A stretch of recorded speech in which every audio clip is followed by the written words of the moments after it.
چې یاره د دې بجلۍ به څوک تپوس وکړي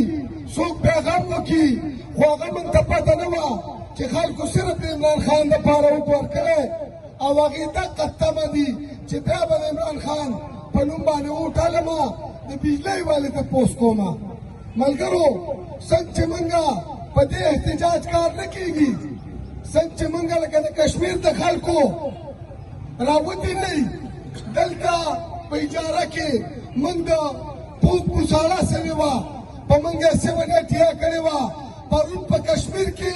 کشمیریانو د پوځیانو ګاډې سوي دي چا په سیونټیا ونه کړه ځکه چې هغوی اتحاد وو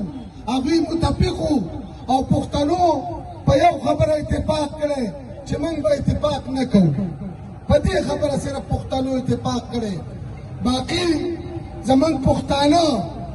که څوک راوځي دلته ولاړ دي یو غوبل احساس کړی ته به وایې ګینې دا د اتیاو کارخانو مالک دی او زه حساب کتاب نه روان دی هلکه بې پیادې به ګرځې دلته چېرته د مقصد کار ته ودرېږه دلته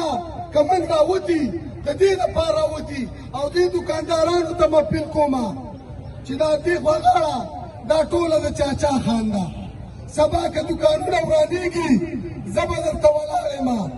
پکار ده چې تاسو ټول دا دوکانونه بند کړئ او راوځئ یعنې سبا به موږ تاسو سره ورولي نه کوو ګورئ